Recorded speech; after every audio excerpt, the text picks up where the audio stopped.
Bueno, esta mesa que hicimos tiene que ver con ciertas experiencias en educación y formación a distancia, distintas experiencias. En las anteriores jornadas, en las primeras jornadas, pusimos de otras áreas, en particular son todas experiencias de Flaxo Argentina y de Flaxo Uruguay. Ustedes saben que Flaxo está en distintos países de Latinoamérica. Hoy nos acompañan nuestros colegas de Flaxo Uruguay, que van a ser los primeros a exponer. La idea es contar un poco cómo se da esa experiencia de educación a distancia vinculada a las temáticas o a los campos que cada uno trabaja. Voy a presentar a Sofía García, que la ven en pantalla, es de Flaxo Uruguay, es licenciada en Ciencias de la Comunicación de la Universidad de la República de Uruguay, maestranda en Procesos Educativos mediados por Tecnologías de la Universidad de Córdoba y trabaja desde hace más de 10 años en proyectos de educación a distancia, formación profesional para toda América Latina. Es asistente académica, tutora y asesora de cursos virtuales de Flaxo Uruguay, educadora para Latinoamérica de la AO Foundation, y tiene diversas publicaciones realizadas en el área de educación médica continua a distancia. Graciela Rabajoli, también de la Flaxo de Uruguay, es profesora egresada del Instituto de Profesores Artigas de Uruguay. Tiene estudios de posgrado en educación a distancia, un posgrado en desarrollo y financiamiento de proyectos e-learning de la Universidad Tecnológica Nacional, de acá de la Región de Buenos Aires, un posgrado en especialización en entornos de virtual de aprendizaje de la OEI. Es docente del Departamento de Educación a Distancia de Formación Inicial Docente y perteneció al equipo de diseño y desarrollo de los cursos semipresenciales de formación inicial docente del interior del país. Es asesora de la Dirección de Educación del Ministerio de Educación y Cultura, lo fue, delegada del MEC en la Comisión de Educación del Plan Ceibal desde su creación hasta mediados de 2009, miembro de la comisión que diseñó y puso en marcha el primer portal educativo del Plan Ceibal, asesora hasta el 2015 y coordinadora del área de gerenciación de recursos educativos digitales. Es integrante del Consejo Asesor del Informe Horizon Iberoamericano de 2010 y actualmente es consultora independiente, coordinadora académica y tutora en Flaxo Uruguay Virtual. Tiene diversas publicaciones, artículos y compilaciones en colaboración relacionados con la educación y las tecnologías, y ha sido invitada a participar como conferencista en diversos congresos nacionales e internacionales dentro y fuera del país. Dora Niswecki es docente, que acá la tenemos, psicopedagoga con diploma superior en Ciencias Sociales con mención en Gestión del Sistema Educativo y sus instituciones, magíster y doctora en Ciencias Sociales de la Flaxo Argentina, investigadora del Programa de Políticas, Lenguajes y Subjetividades en Educación, que conocemos como PLICE, del área de educación de Flaxo. Dirige el núcleo Vida Cotidiana de Escuelas, desde donde despliega tareas de docencia, investigación y extensión en cuestiones relativas a las políticas educativas y la gestión de lo cotidiano en las escuelas para jóvenes y adolescentes. Coordina el curso virtual de escuelas secundarias y políticas de cuidado, interfaces entre educación y salud. Desarrolló tareas de docencia en el diploma en gestión en superior a las instituciones educativas. Participó del armado del seminario de la educación secundaria. Y en el INFOD, que es nuestro Instituto de Formación Docente, es responsable de contenidos en la especialización superior en educación y TIC y miembro del Comité Académico Asesor de la Licenciatura en Enseñanzas de la Física, de la Matemática y de la Química que dicta la Regional Avellaneda de la Universidad Tecnológica Nacional. Realiza asistencias técnicas en organismos nacionales e internacionales con equipos técnicos y funcionarios, capacitaciones a equipos de conducción de escuelas medias, tutores y preceptores, y trabaja desde el año 1998 en la Escuela de Maestros, EXEPA, del Gobierno de la Ciudad, con supervisores y equipos de conducción. Agustina Córica es licenciada en Sociología de la UBA, magíster en Diseño y Gestión de Políticas y Programas Sociales de la Flaxo, de la Sede Académica Argentina, doctora en Ciencias Sociales de la Universidad de Buenos Aires, investigadora principal del Programa de Investigaciones de Juventud de la Flaxo Argentina, donde trabaja desde 2005, docente de la Facultad de Ciencias Sociales de la Universidad de Buenos Aires y del USAR, fue becaria de la agencia del CONICET, y de la Agencia Nacional de Promoción Científica y Tecnológica entre 2015 2005-2006 y 2008-2009 y ha desarrollado diversos trabajos vinculados a las temáticas de educación, empleo, juventud y política de juventud, y ha sido asesora en la Dirección Nacional Provincial de Planeamiento Educativo en la provincia de Buenos Aires y ha participado en diversos estudios, seguimiento y evaluación de políticas públicas. Sol Terlizzi, que está acá a mi lado, es profesora de Filosofía de la Universidad de Buenos Aires, magíster en Propiedad Intelectual de la Flaxo y doctoranda en Filosofía de la Universidad de Buenos Aires. Actualmente es la coordinadora académica de la Maestría en Propiedad Intelectual de la Flaxo, docente e investigadora de la Maestría en Propiedad Intelectual y de la Maestría en Bioética también de la Flaxo. Es jefa de trabajos prácticos de bioética en el Departamento de Salud de la Universidad Nacional de La Matanza. Fue becaria interna de posgrado de CONICET hasta 2015. Obtuvo el Premio Anual de Bioética Fundación Dr. Jaime Roca en 2015 por su trabajo Bioética, Derechos Humanos y Propiedad Intelectual. Se desempeñó como docente en diversas universidades e institutos y fue miembro del Comité de Ética Clínica y del Comité de Ética en Investigación del Hospital Infanto Juvenil Tobar García hasta 2016. Integró varios proyectos de investigación vinculados a bioética y propiedad intelectual y es autora de ponencias y artículos sobre propiedad intelectual, patentes, farmacéuticas y bioética. Bueno, damos comenzada la mesa. Queríamos que comenzara Flaxo Uruguay, nuestros invitados, así que bueno, cuando deseen, trajeron una presentación, así que bueno, con éxitos. Bueno, nosotros vamos a hablar sobre una narrativa de diseño, o sea, los desafíos del diseño, desarrollo y valoración de un curso de posgrado. La narrativa de cómo nos fue durante todo este proceso que significó el trabajo de un curso que se denominó Aula en Línea, cuya experiencia piloto fue realizada durante este año lectivo. El proyecto se desarrolló en el marco de un acuerdo entre Flaxo Uruguay, el Consejo de Formación en Educación, el Abrojo, que es una ONG, y Fundación Telefónica Movistar. El objetivo general del curso fue fortalecer el desarrollo profesional docente en cuanto a saberes y prácticas de diseño y gestión y evaluación de actividades de enseñanza y aprendizaje en entornos virtuales. Los destinatarios fueron los docentes de los cursos semipresenciales de formación inicial de docentes en el Consejo de Formación y Educación. Los cursos semipresenciales tienen que ver con la educación terciaria en el Uruguay. La diferencia entre otros países, que a veces no hace que no se comprenda bien, es que la formación de los docentes en el Uruguay no se hace en la Universidad de la República.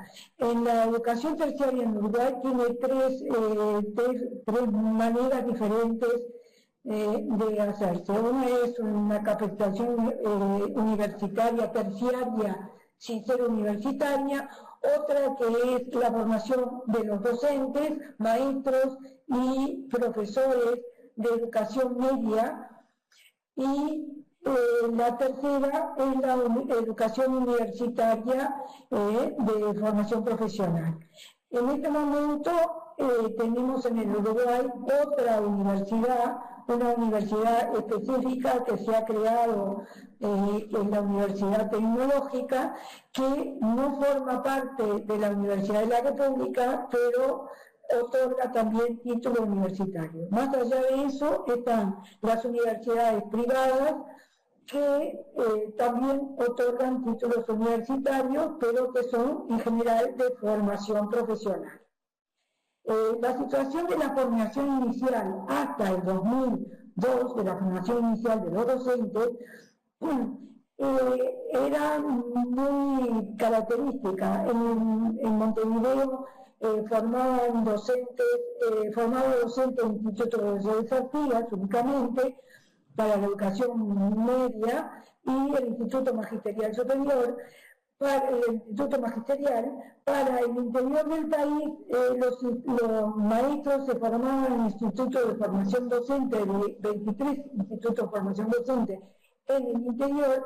Para los profesores no había formación específica Simplemente ellos cursaban con magisterio el tronco común y luego cursaban las materias, las asignaturas de las especialidades en el IPA en forma libre. Esa situación hacía que muy pocos docentes pudieran terminar su carrera, era una situación de mucha falta de equidad, y a propósito de eso se gestó se nombró un equipo de trabajo que fue el que programó los cursos semipresenciales. Las estrategias entonces de formación inicial que eran presenciales, porque en el año 90 también se crearon centros regionales de profesores, pero tampoco cubría las necesidades del sistema educativo, tanto público como privado. El sistema educativo medio, ¿verdad? De la formación media. Entonces, en el año 2002 se creó los cursos semipresenciales que cursaban el tronco común, seguían cursándolo por el Instituto de Formación Docente del Interior, y las asignaturas especiales empezaron a cursarse en e-learning, ¿verdad? Eso fue evolucionando hasta que se transformó en una modalidad blended learning, de cursado presencial de las asignaturas del tronco común y cursado mixto de las asignaturas de las especialidades de acuerdo a las necesidades en la presencialidad, unas más, unas menos, ¿verdad?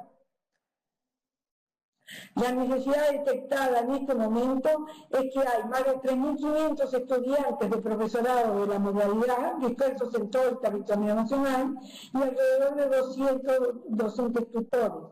Pero la debilidad que el mismo sistema ha detectado es la falta de formación específica de los docentes tutores, en especial de aquellos que recién comienzan.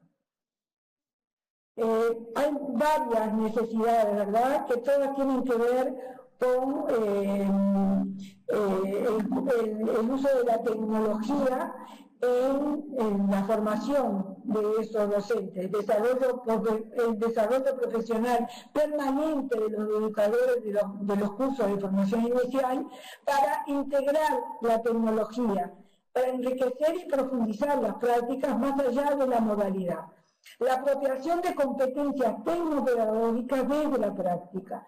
Nosotros consideramos que las competencias no se adquieren en forma solitaria, se adquiere la alfabetización digital, pero no las competencias que corresponden a la tecnopedagogía.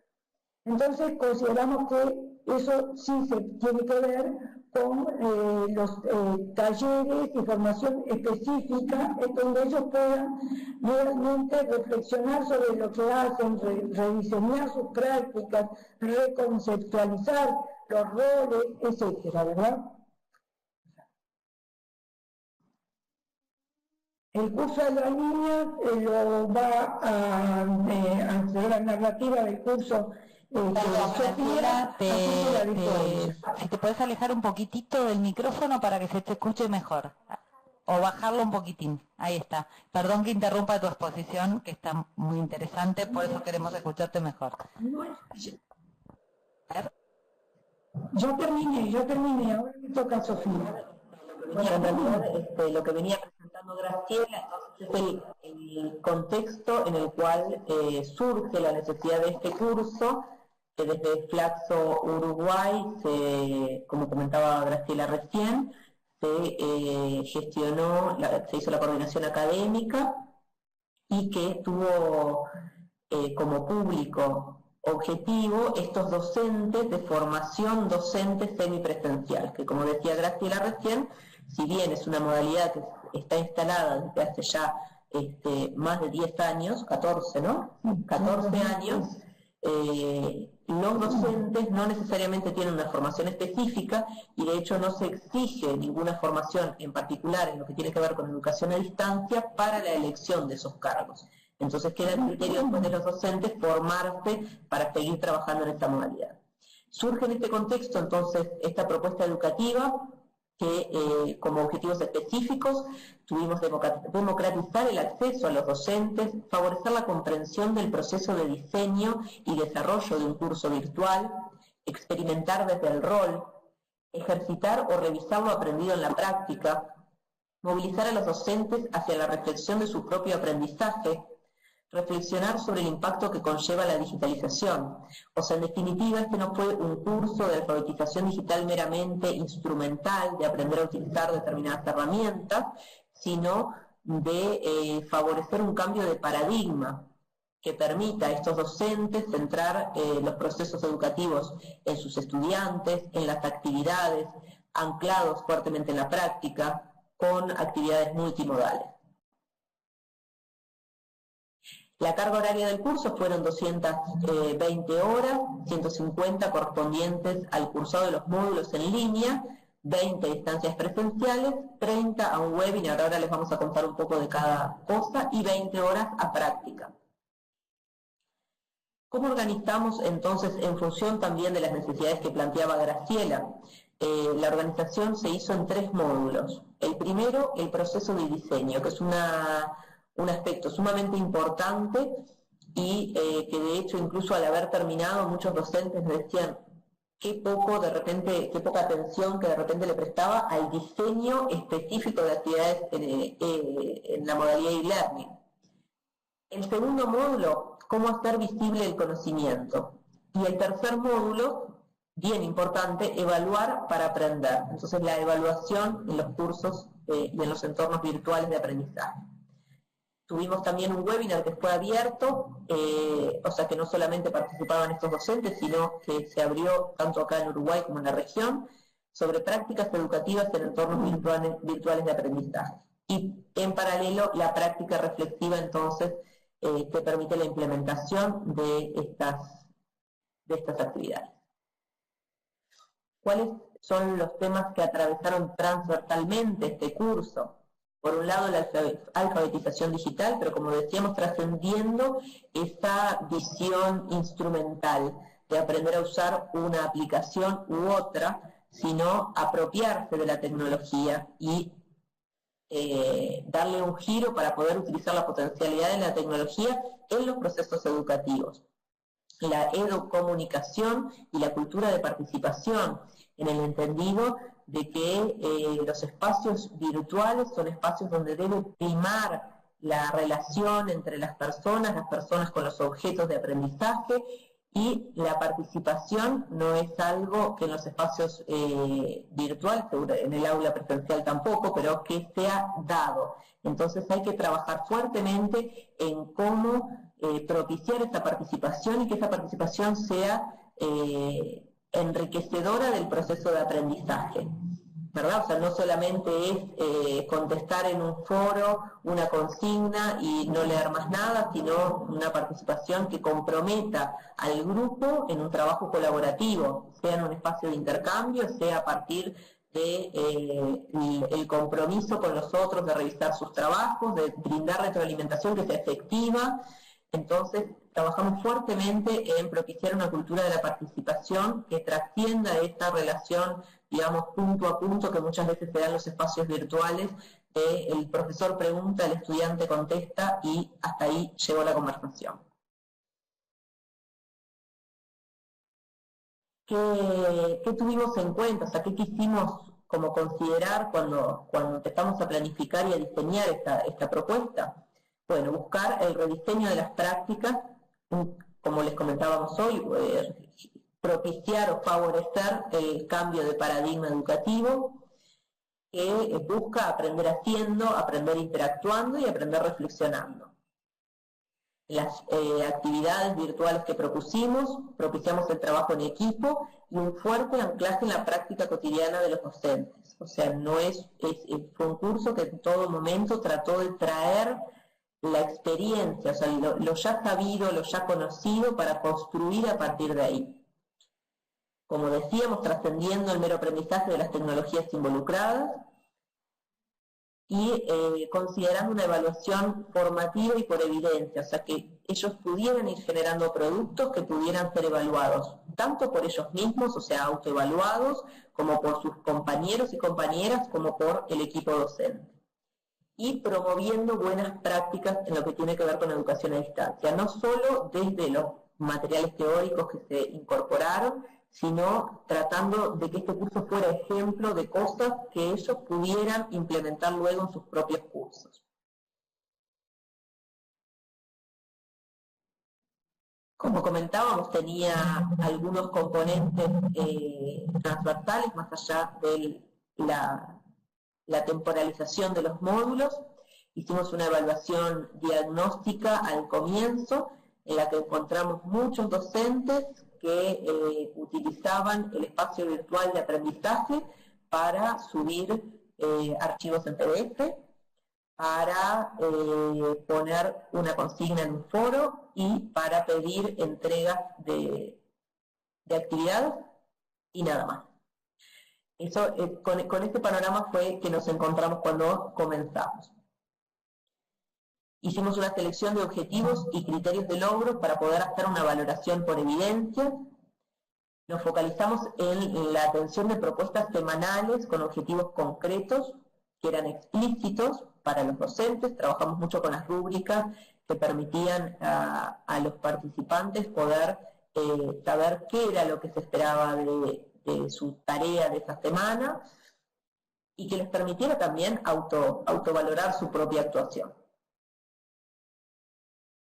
Esta evaluación entonces fue formativa y con una retroalimentación permanente. Como decíamos, la retroalimentación a veces del equipo docente y a veces de los propios colegas con los que se trabajaba,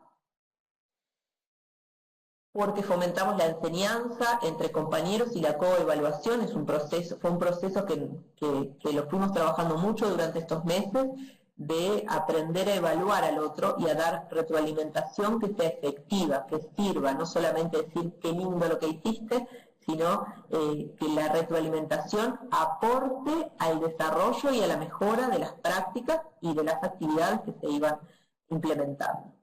Y buscamos promover la autonomía a través de la autoevaluación y la autorregulación. O sea, la autoevaluación como una actividad permanente, y por eso la importancia también de las rúbricas de evaluación. Y ahora les vamos a comentar también sobre algunos elementos que fuimos implementando en el curso. Como les decíamos, bueno, fueron 5 meses con 3 módulos virtuales, cada uno con su instancia de cierre presencial o virtual sincrónica, que fue también un ajuste que hicimos al final. Y en cada módulo virtual está compuesto por 5 lecciones en las que se propone un marco conceptual y una serie de actividades teórico-prácticas que integran la tecnología, pero no como fin en sí mismo, sino como mediadora y mediatizadora de los procesos. En las actividades presenciales se trabajaron distintas estrategias didácticas, pero en todas trabajamos con la modalidad de aula invertida, para ir preparando esa actividad antes del encuentro, fueron encuentros breves, eso para los cierres conceptuales.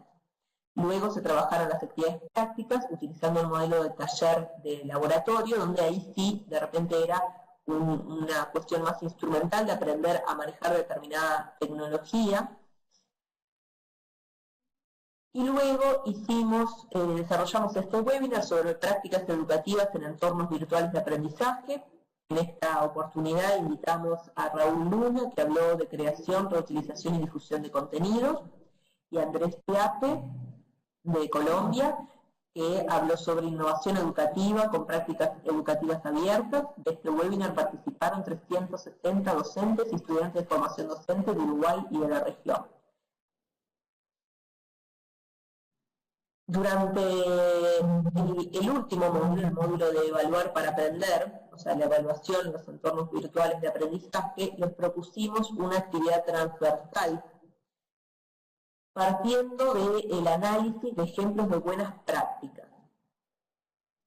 Si bien los docentes que hicieron este curso se encontraban y se encuentran al finalizado en distintas etapas de la apropiación del modelo SAM, al final del curso la adopción de buenas prácticas se ha considerado favorable. y se cumple por parte de los participantes con la experiencia de fundamentar conceptos y prácticas, articulando el aprendizaje y la educación en ambientes educativos virtuales. ¿Qué consideramos para valorar las evidencias del aprendizaje? Por un lado, lo que es el conocimiento, fundamentar un saber que permite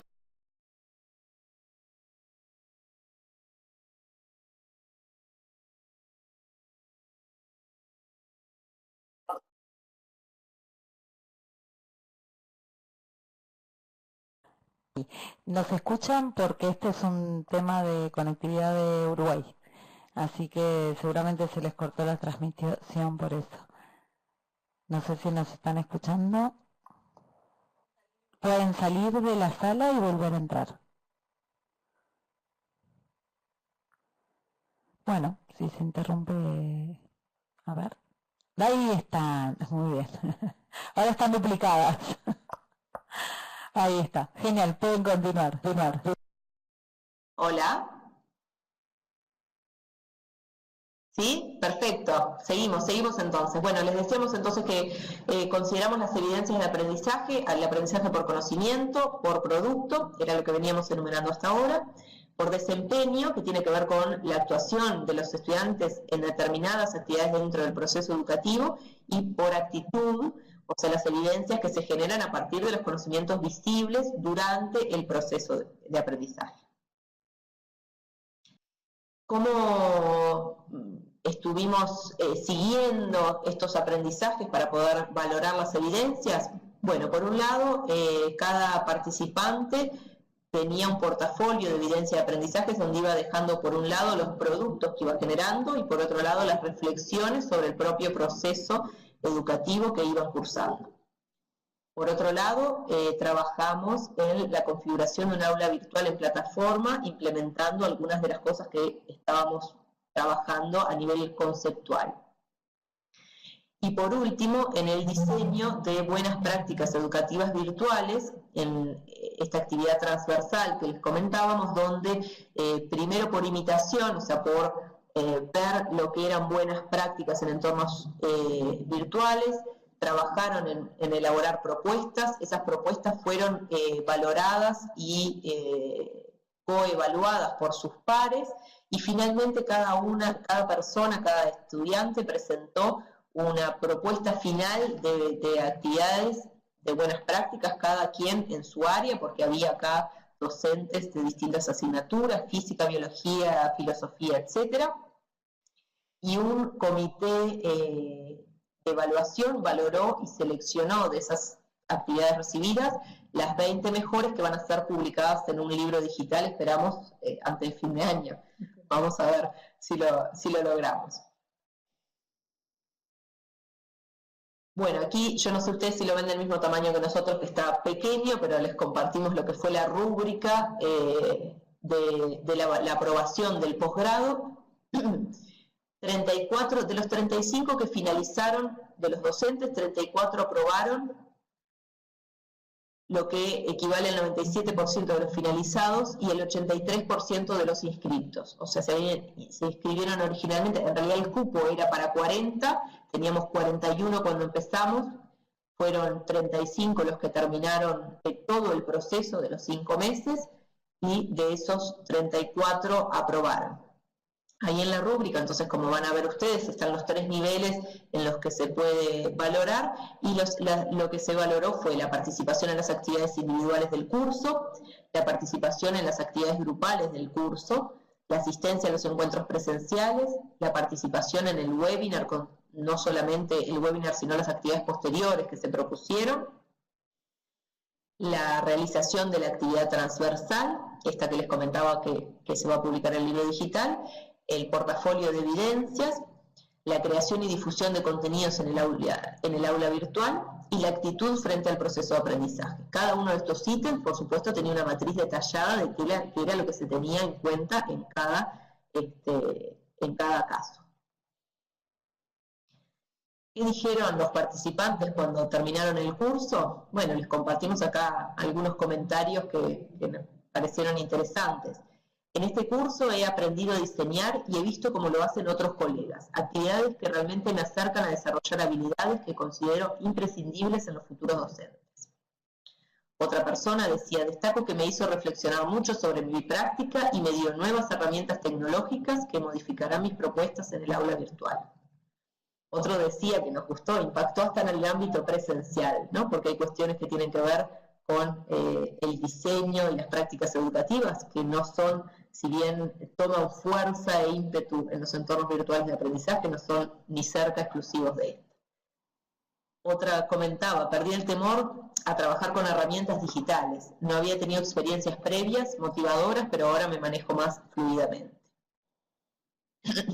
Hicimos una encuesta para tener la información. La encuesta se basó en una escala de Likert del 1 al 5, donde el 5 es el máximo, y la evaluación general del curso, como ven acá, es bien alta, de 4,5. Se valoraron distintos aspectos como el diseño curricular, la articulación entre las lecciones, la coordinación académica, etc.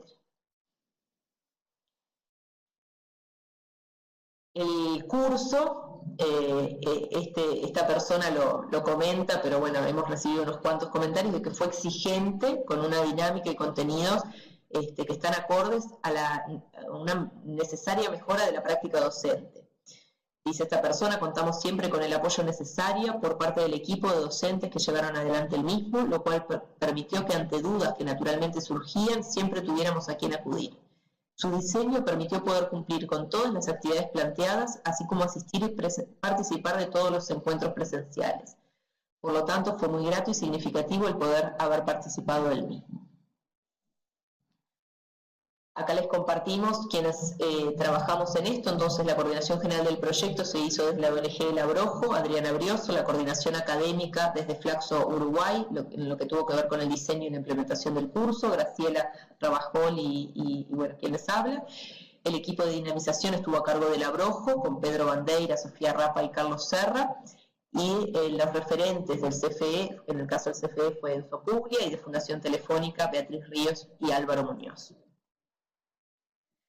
En definitiva, queríamos dejar una reflexión que nos fue guiando durante todo este proceso de diseño y de implementación, porque además fue un proceso que se fue realimentando durante todo el periodo, o sea, siendo un piloto, pero nos pasa siempre, uno va revisando y a partir de lo que va viendo, lo que le van diciendo los estudiantes, va reacomodando y rediseñando.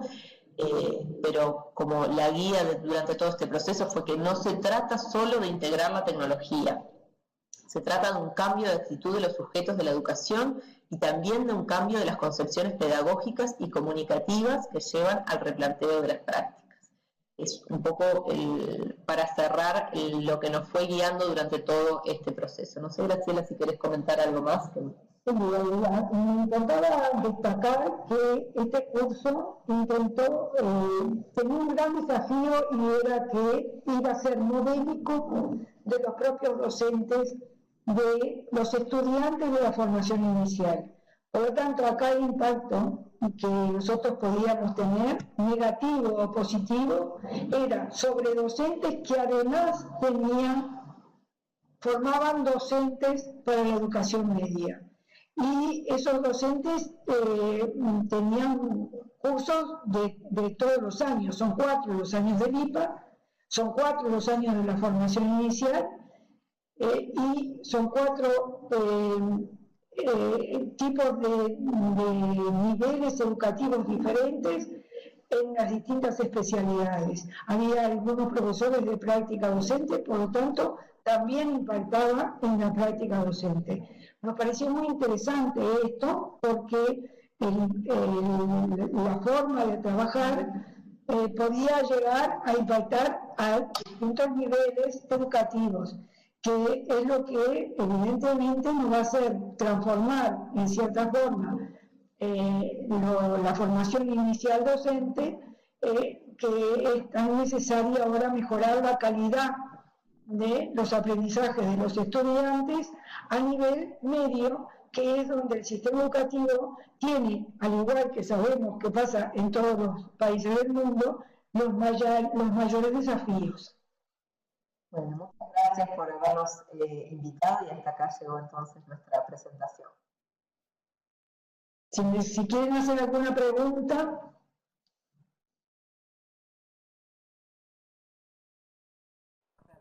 ¿Está? Muchas gracias a ustedes. Vamos a hacer cortes al finalizar todas las exposiciones. Hacemos un espacio para preguntas, así que la verdad les agradecemos mucho la experiencia que nos han relatado. Bueno, Sol, te invito a que sigas. Muchas gracias. Ahí los están aplaudiendo. Gracias.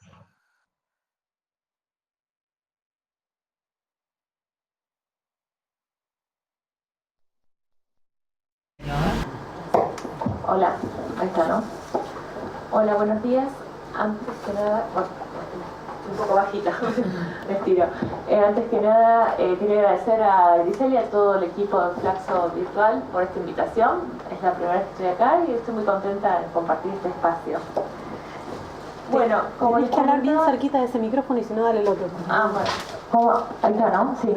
Ahí sí. Como les comentaba Grisel, yo soy la coordinadora académica de la maestría en propiedad intelectual de acá de Flaxo Argentina, pero en realidad mi relación con la institución viene de hace más de 10 años, primero como estudiante de los cursos y los estudios de bioética de acá de Flaxo, después también como tutora de los cursos de la maestría en bioética, luego como estudiante de la maestría en propiedad intelectual y docente de la maestría en propiedad intelectual, y bueno, y ahora soy un poco de todo. Con lo cual, la experiencia mía actual recoge todo eso previo, ¿no? O por lo menos lo intenta resolver algunas de esas dudas y errores que han pasado en el pasado, valga la redundancia, e ir mejorando. Bueno, ¿para pasar? Yo. Decime, ¿paso? Sí. Nuestra maestría virtual es bastante nueva.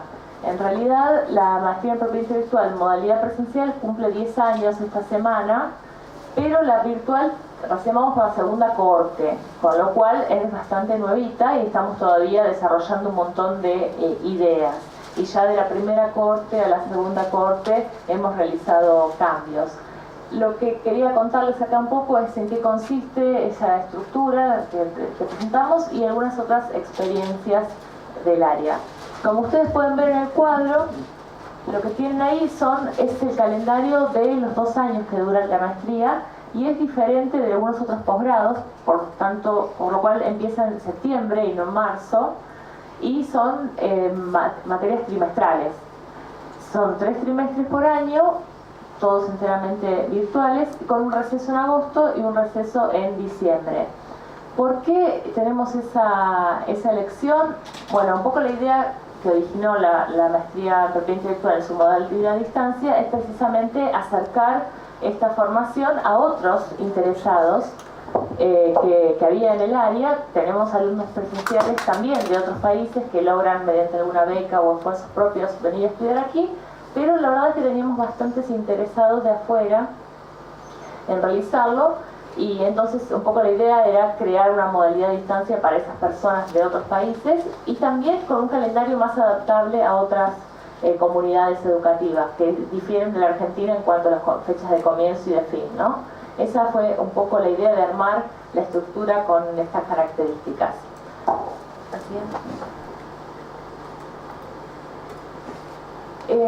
Cada uno de los cursos que tenemos tiene una estructura similar, aunque va difiriendo de acuerdo a la cantidad de horas que tenga ese curso, de acuerdo a la temática y también a la impronta personal de los docentes y de los tutores, ¿no? Pero un poco la idea general es que tengan siempre desde el primer día una propuesta académica o programa y un cronograma para que sepan del día 1 cuándo se van a publicar las clases, cuándo van a ser los espacios de diálogo, cuándo van a tener que entregar las actividades. Me parece una tontera, y esto en lo presencial pasa igual, y no sé, yo por lo menos cada vez que entro en aula hablo del programa como si fuera la Biblia, y bueno, en algunos casos me dan bolilla y en otros no, pero bueno, en un punto es la hoja de ruta, ¿no? En cuanto a los temas y las fechas. Esto en la modalidad virtual es particularmente importante desde mi punto de vista porque obliga a autorregularse. La modalidad a distancia es una constante autorregulación por parte de los estudiantes, y una forma de hacerlo es también tener en mente y en papel físico, si se quiere, ese recorrido. También, antes de empezar, siempre damos la bienvenida, en general con un video o con algún otro dispositivo del equipo, para que habilitar también la presentación de los propios participantes, ya sea de manera escrita, oral o grabada, y empezar a trabajar juntos. Luego de esa primera semana general de presentación, empiezan a aparecer las clases, pueden ser de 4 a 10, depende de las horas del curso, y las clases, les voy a mostrar algunos ejemplos, pero pueden ser escritas, pueden ser grabadas en diferido o pueden ser en vivo, y cada una de esas clases también va a variar según los contenidos y el docente, la forma de expresión, ¿no? Desde la coordinación tratamos de que haya un criterio unificado, pero también damos esa libertad de que exista diversidad en la presentación de los materiales.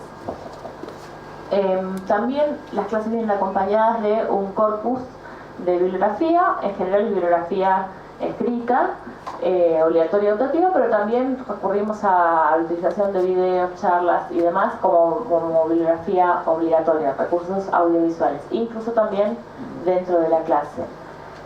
Algo muy importante para nosotros son los espacios de discusión, los espacios de diálogo y los foros, ya que es el modo en que sabemos que los estudiantes están participando, que están leyendo, que están entendiendo, y que sobre todo lo planteamos también, como decían las colegas de Uruguay, como un espacio colaborativo, ¿no? En donde no solo el docente plantee una pregunta, una discusión, un caso, sino también empiecen a aparecer las diferencias de las perspectivas de los alumnos en esos espacios. Nuestra maestría se caracteriza por ser multidisciplinar. Obviamente la mayoría son abogados, porque el propiedad intelectual tiene que ver con derecho, pero también hay de otras carreras. Yo soy de filosofía y que estoy, por ejemplo, hay de sociología, antropología, química, etcétera, ¿no?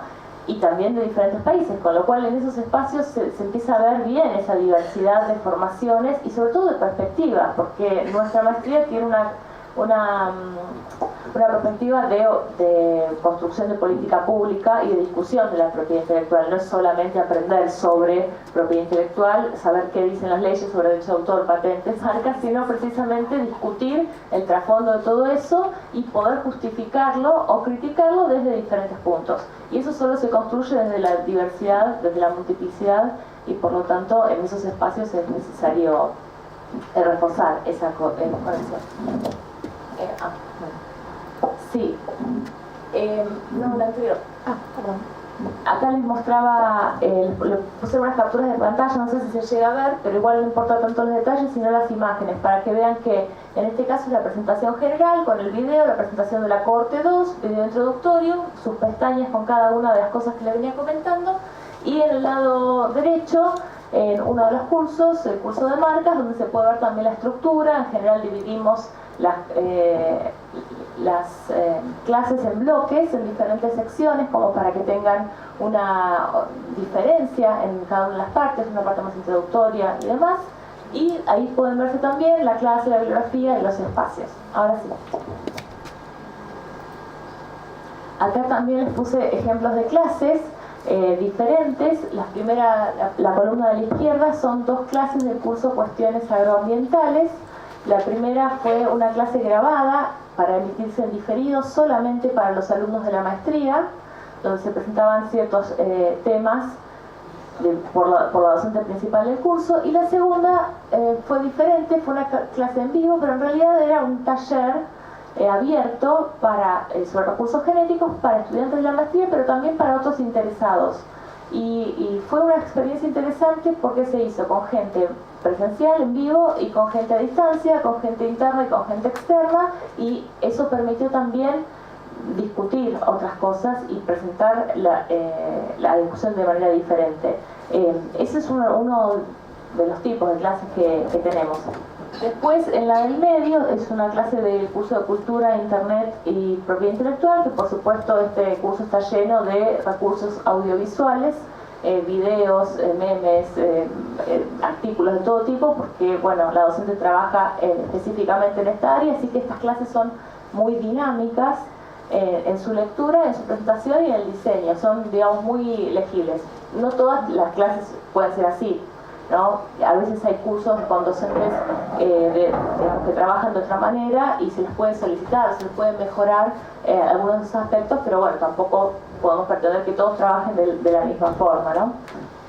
Y la última clase es una clase sobre derecho de autor, sobre problemas actuales de derecho de autor, donde se trataba de pensar la cuestión de la inteligencia artificial y la escritura autónoma, y ahí incrustamos algunas notas periodísticas que, si bien no eran específicamente sobre la propiedad intelectual y la inteligencia artificial, hablaba de la cuestión estética. Entonces, a veces ingresar como disparador a una discusión o a un tema, pensar desde otro lugar, permite digamos, mirar el campo como para empezar a hablar desde otro lugar, ¿no? Bueno, esas son algunas de las clases posibles.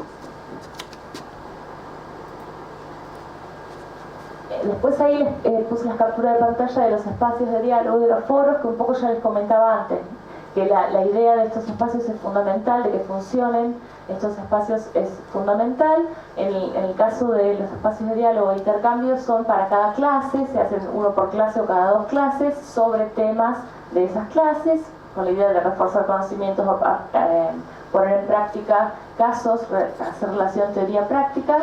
Y en los foros en general son coordinados por docentes externos, docentes invitados o para integrar contenidos. Suelen ser más específicos que los anteriores, pero en cualquiera de los 2 casos siempre la idea rectora es la posibilidad de construir un conocimiento colectivo y de ir avanzando en la discusión. Quizás se retoma la misma actividad, la misma consigna a lo largo del tiempo, con la idea de ver si se ha modificado esa perspectiva.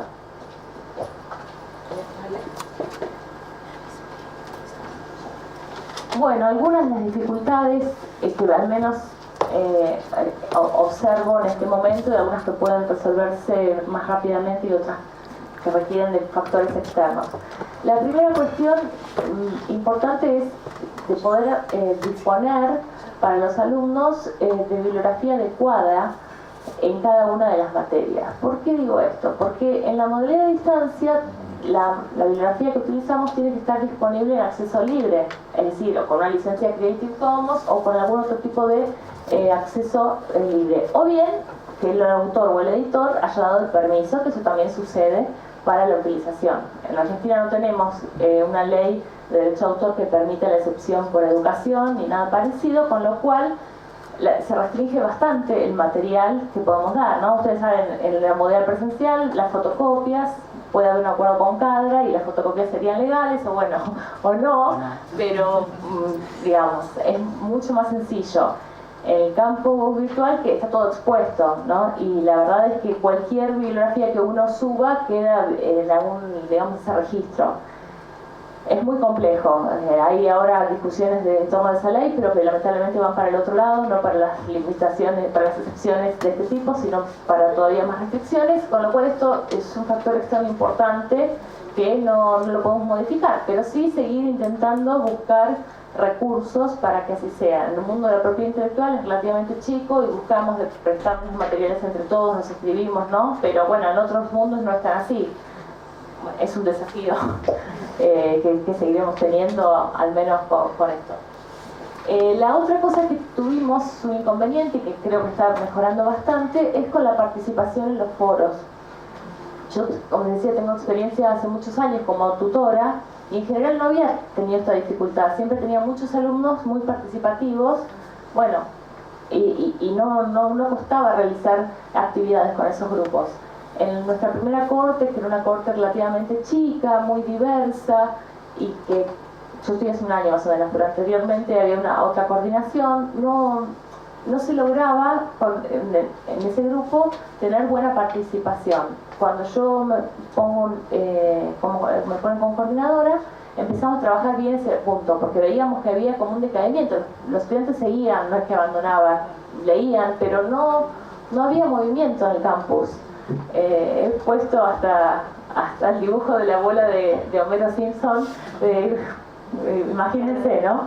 Como para tratar de remontar esa situación. Bueno, para hacerlo corta, porque creo que no tengo mucho tiempo, pensamos que una de las tácticas que podíamos utilizar es cambiar la modalidad de tutorías. En vez de tener un tutor por trimestre, que era lo que veníamos haciendo, durante el primer año, al menos para las primeras cortes, que son relativamente chicas, tener un único tutor que los acompañe durante todo el proceso y dejar bien en claro, charlar en las charlas previas cuáles eran los objetivos de estas tutorías y sobre todo, digamos, buscar el compromiso y reforzar el compromiso de ambas partes, ¿no? De que es un trabajo continuo y constante.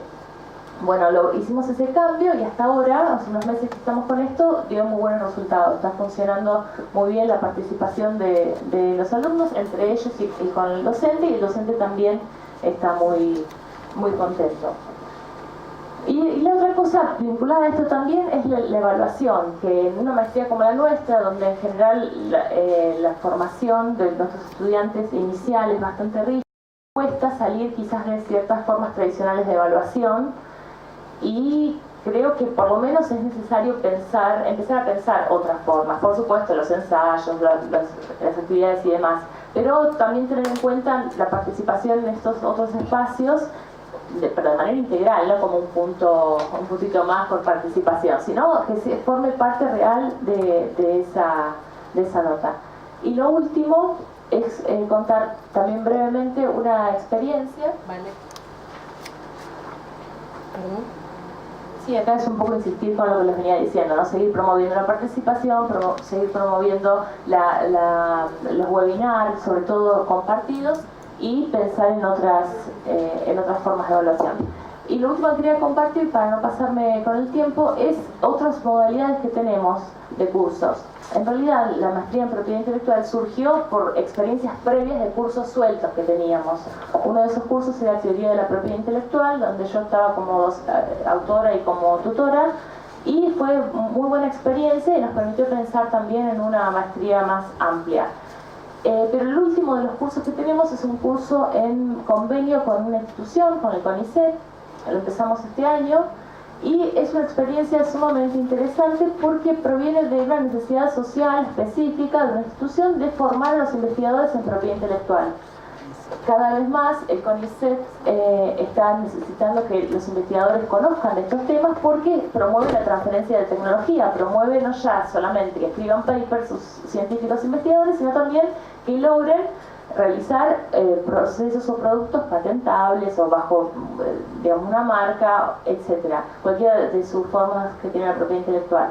Y para eso tiene que saber un poco en qué consiste todo eso. Entonces hicimos un convenio, durante meses trabajamos en el desarrollo del curso. En realidad ya teníamos la base, que era un curso anterior, el curso de propiedad intelectual para investigadores. Lo adaptamos a las necesidades de CONICET, con su normativa, con sus problemas. Y una de las características más interesantes es que abrimos unos foros especiales coordinados por CONICET, no solo por los tutores de Flaxo, que trabajaban sobre cada uno de los temas, sino también los foros de CONICET, donde se planteaban dudas o problemas sobre normativa y política de CONICET, y otros en donde se trabajaban casos concretos de problemas que preocupaban o bien a la institución o bien a sus investigadores. Hasta ahora es todo un éxito, estamos terminando la semana que viene, se inscribieron 800 personas, quedaron solamente 80 en la primera corte, porque si no los tutores nos matan. Así que la primera experiencia es esta que está terminando, 80 investigadores con buena participación, buena recepción, y bueno, supongo que seguiremos unos cuantos años con esto y continuar con estas experiencias, salir un poco también de la formación de posgrado entre nosotros, sino abrirla también a otras necesidades. A mí por lo menos me parece sumamente importante. Bueno, eso por ahora. Gracias.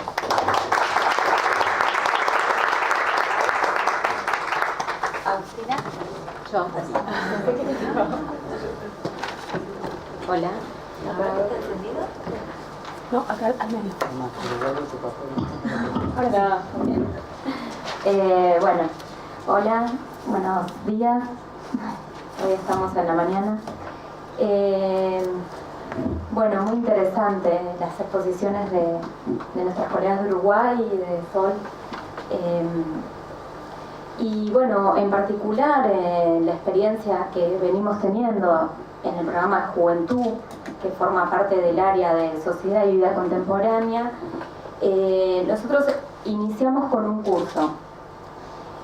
También un poco como hablaba Sol, la idea fue justamente ir avanzando en una propuesta de formación integral, ¿sí?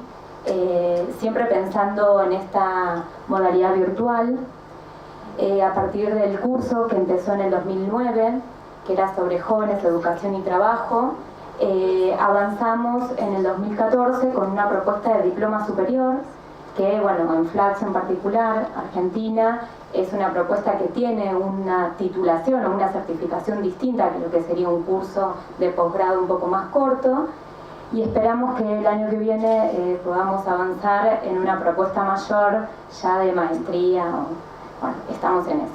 Pero un poco primero agradecerle a Grisel y a Flaxo Virtual por invitarnos a compartir la experiencia.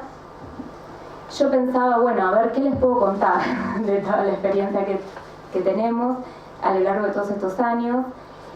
Sí, podría decir que hay una diferencia importante, quizás en el desarrollo o en el mayor desarrollo que se fue dando al inicio de Flaxo Virtual, donde los cursos eran más dedicados a la educación, ¿no? O a una población más vinculada con la docencia. En este caso, y por ahí Sol tiene que ver un poco más con las temáticas, abríamos el juego a una formación que no tenía que ver justamente con enseñar sobre el uso de tecnologías, sino más de contenido y podríamos decir hasta de actualización profesional, ¿no? Entonces, realmente la propuesta nuestra dejaba, podríamos decir, lo virtual propiamente un poco de lado, y hacemos mea culpa de eso, de que usamos nada más la virtualidad como un medio más para alcanzar a otros colegas de otros países e inclusive de Argentina, de otras jurisdicciones, de otras provincias de Argentina, para poder, dar esta opción de actualización de contenidos, en particular sobre jóvenes, educación y trabajo. Entonces, eso fue algo un poco distinto a lo que se venía desarrollando, digo, a partir del 2009, que es cuando nosotros comenzamos a ofertar esta propuesta de formación, donde, claramente la tradición de la Flaxo Argentina, que venía ofreciendo formación virtual en docentes, sí tuvimos un porcentaje importante de nuestros inscriptos vinculados con la formación docente o que venían de la docencia. Pero tuvimos muchos que venían de más lo profesional, y ahí sí, también una diversidad de formaciones en cuanto a sociólogos, antropólogos, bueno, algunos más vinculados con lo que tiene que ver con la experiencia en diseños y políticas públicas, ¿no?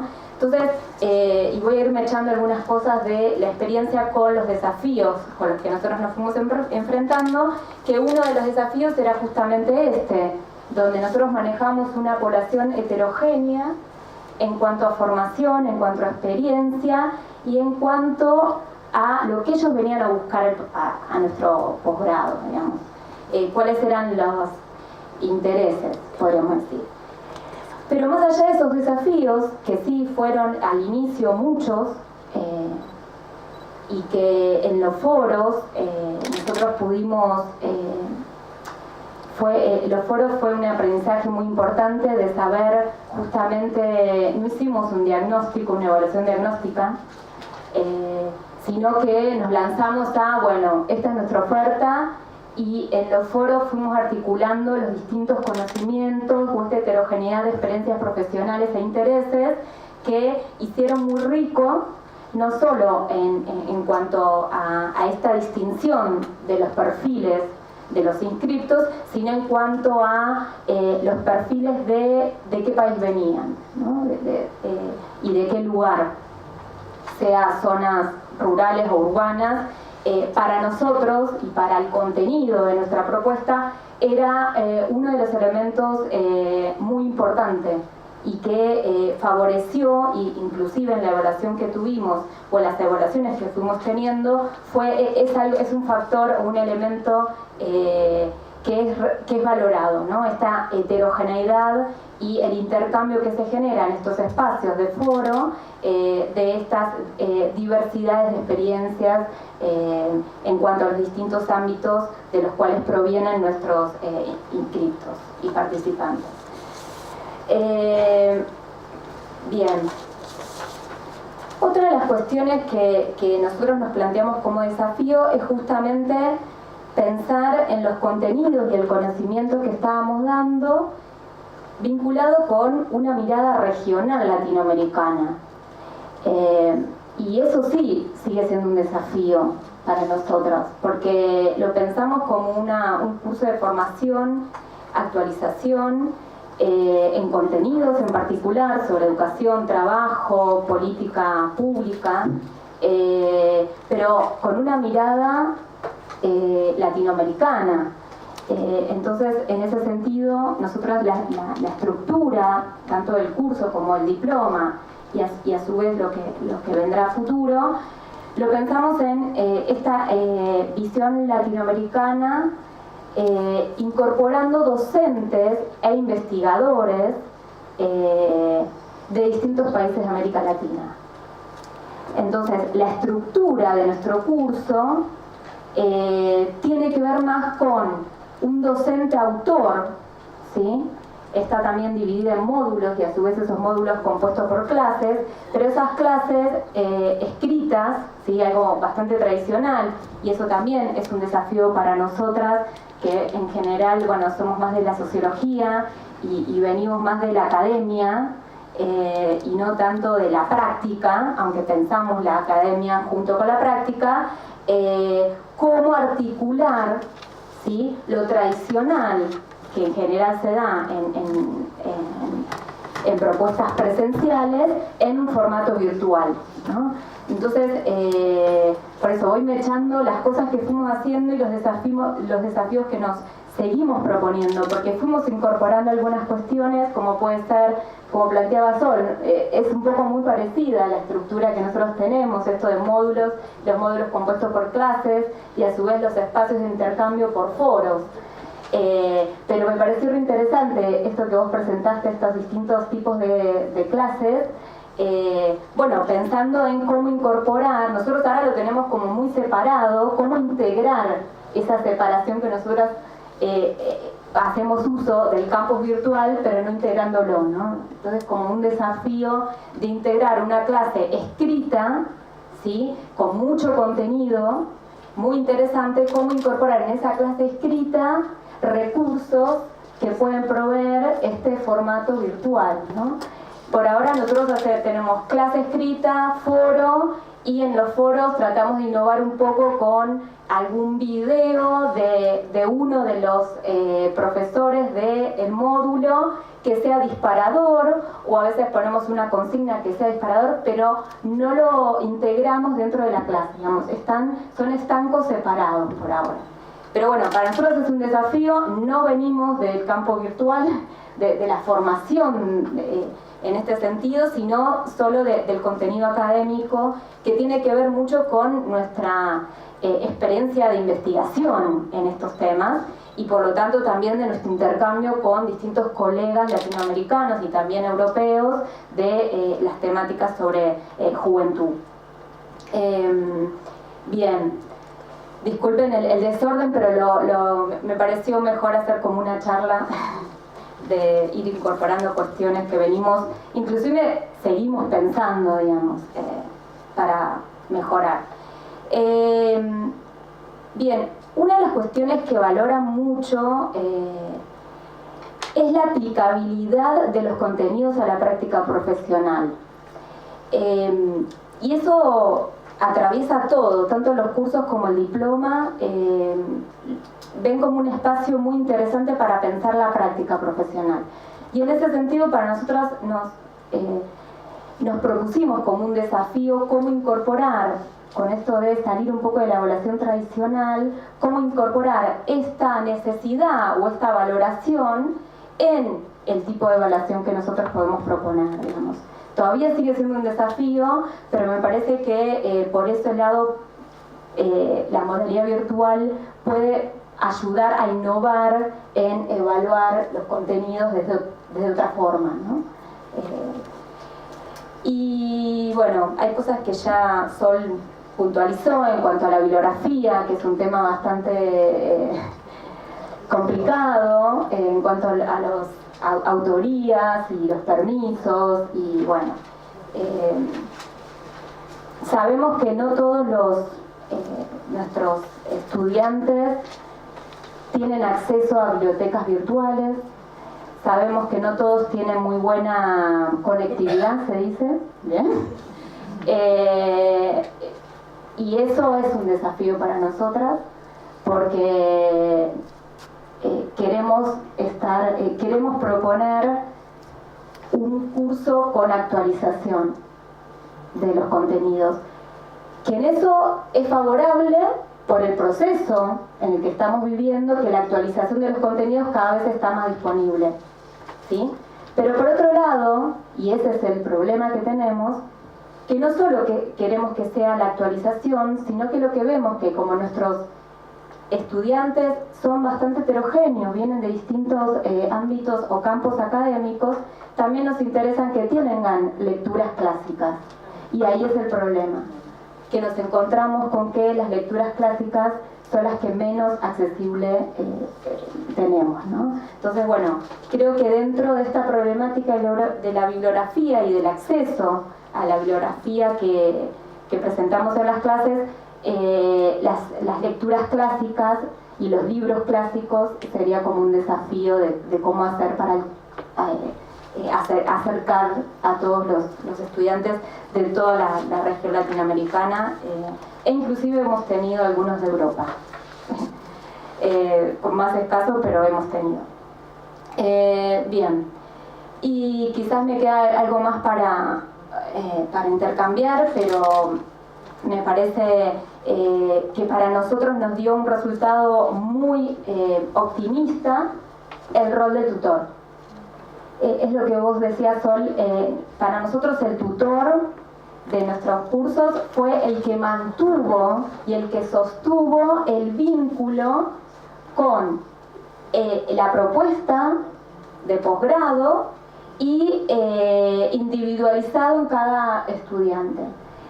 La relación que tiene el tutor con nuestros estudiantes fue fundamental para que nuestra, podríamos decir, tasa de desgranamiento sea entre el 20 y el 25%, cosa que es muy difícil en estos espacios virtuales donde el desgranamiento suele ser mucho mayor, ¿no?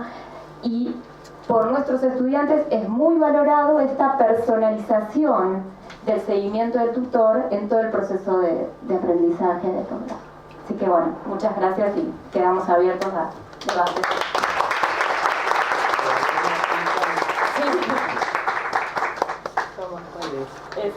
Acércate al micrófono.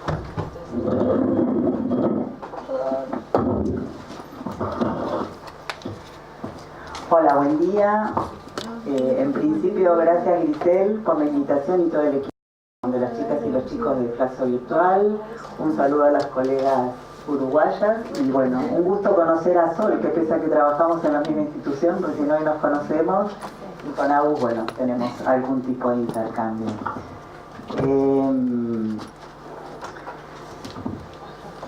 Recién escuchaba a Agustina y si lo hubiéramos preparado no hubiera salido tan sencillo, porque pensando de qué podía yo hablar aquí, pensé que me iba a concentrar en algo que me parece que aprendí un montón, que tiene que ver con la función tutorial de las propias propuestas de formación virtual.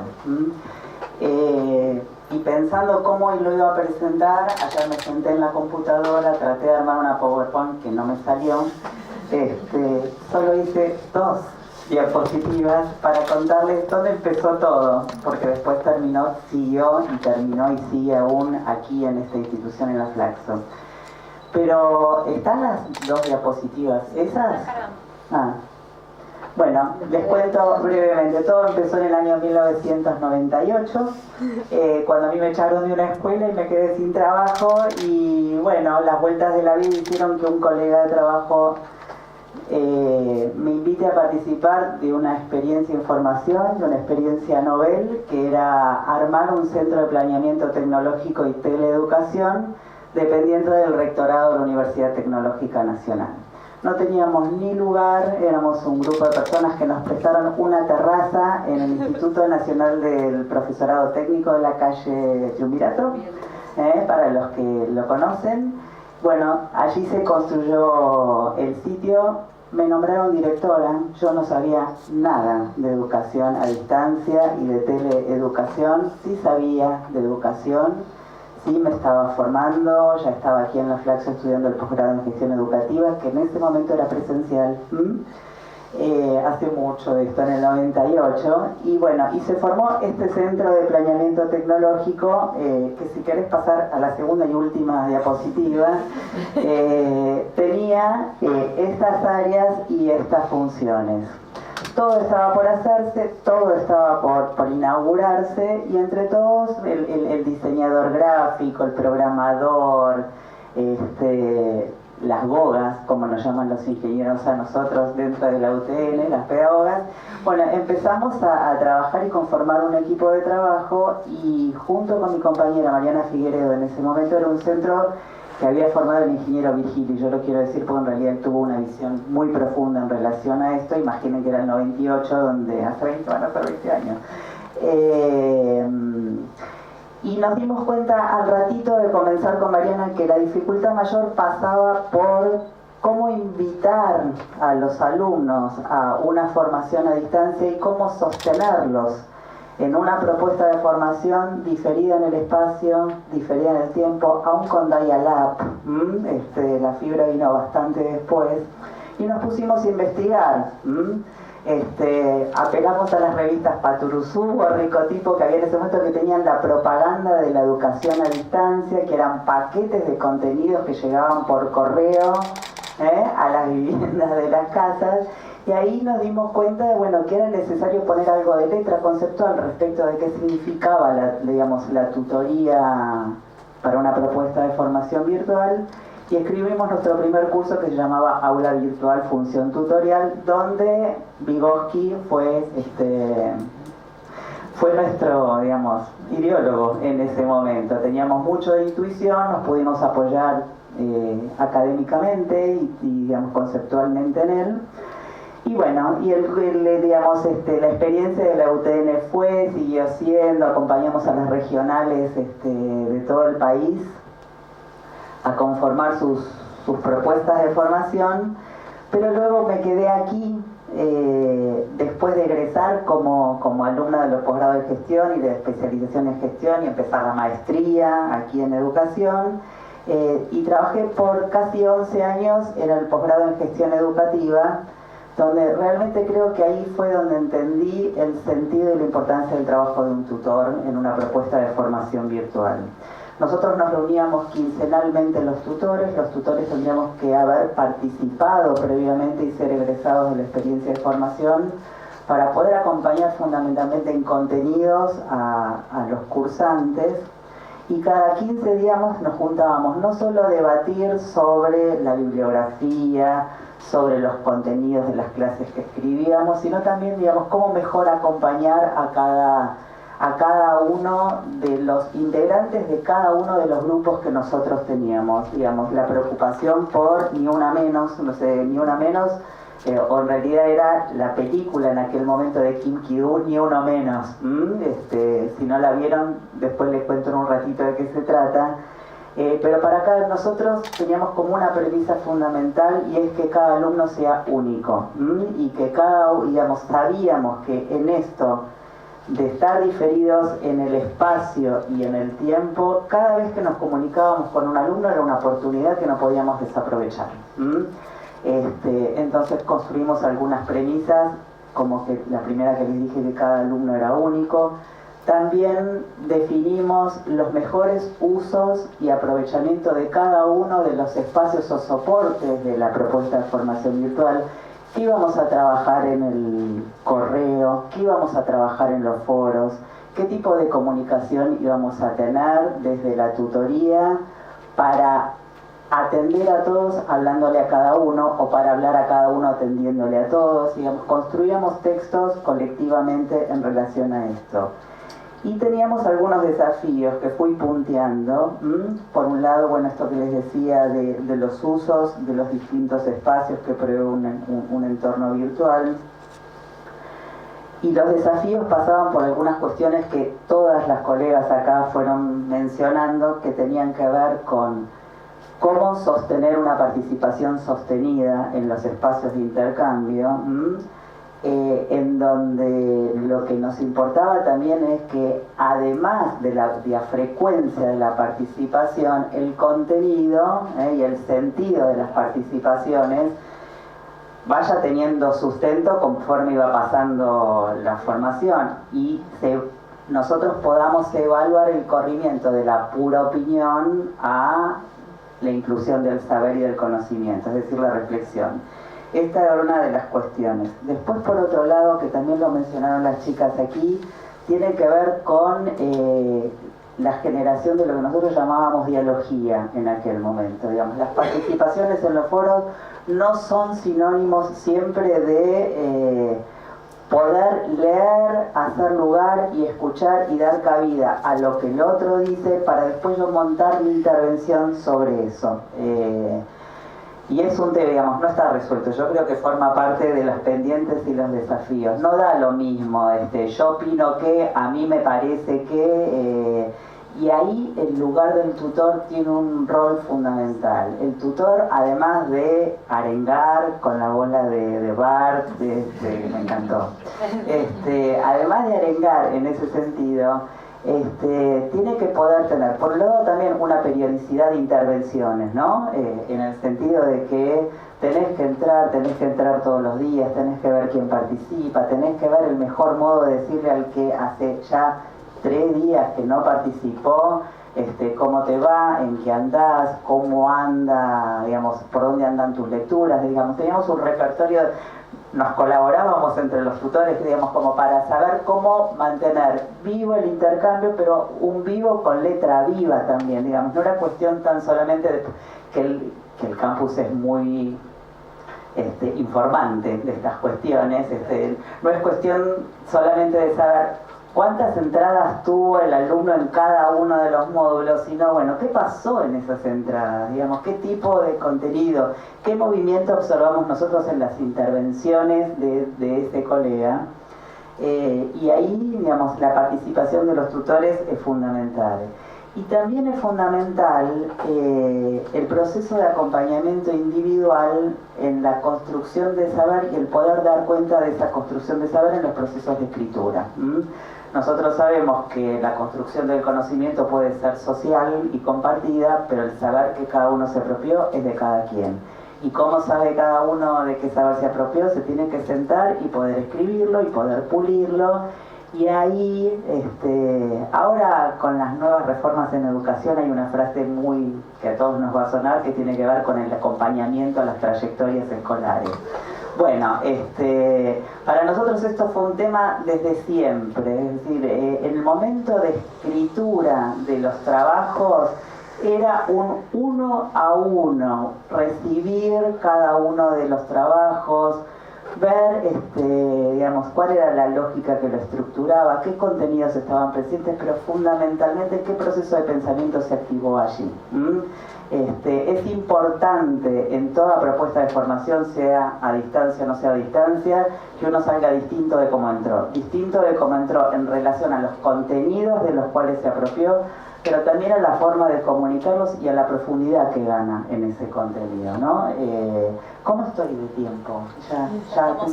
Bueno, yo quería contar una anécdota como para poder dar cuenta de esto, sin vulnerar ningún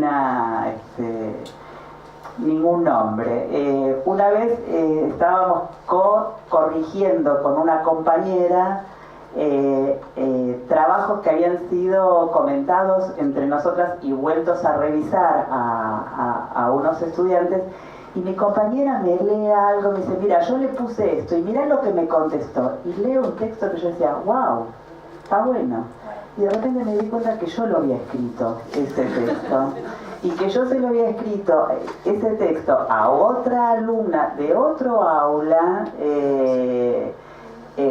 dándole un poco de, digamos, de ideas de por dónde más podía sacarle el jugo a lo que había escrito, porque, digamos, no solo es decir está muy bien, sino que si uno ve y tela para cortar, tiene que tirar más, tiene que aprovechar siempre.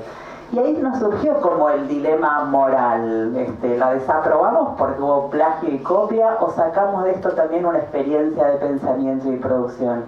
Y bueno, con el aval de la coordinación, lo que hicimos fue comentarles que en definitiva sabíamos que había tomado ese texto escrito y se lo había apropiado para su propio trabajo, pero que también le invitábamos a hacer de esto una experiencia de pensamiento y de producción. ¿Por qué lo eligió? ¿Qué de ese texto le habló? ¿Y por qué lo aprovechaba para su trabajo? Porque en definitiva, digamos, uno tiene un pilar que tiene que estructurar cualquier tipo de proceso de enseñanza-aprendizaje y a distancia más es la construcción de confianza. Entonces, nosotros apostamos en ese sentido a poder decir, bueno, ese texto te habló, en principio entrecomillalo, pero segundo, también ponete a pensar por qué y para qué te fue útil y por qué te permite en un punto hacer bien eso para pensar qué otras cuestiones. Así que bueno, me había notado un montón de cosas más, pero me parece que las chicas estuvieron, las colegas también desde Uruguay, muy claras. Los entornos de formación a distancia, por suerte, nos dan mucha idea y favorecen la inventiva, y para nosotros el acompañamiento tutorial es fundamental. Así que listo. Bueno, muchas gracias. No sé si hay preguntas, ya estamos sobre la hora. Si alguno tiene alguna pregunta para hacer, creo que fueron experiencias claras todas. Contaron un poco la cocina, el trasfondo, la verdad que además son de campos absolutamente distintos, así que bueno, muy contenta que estén acá.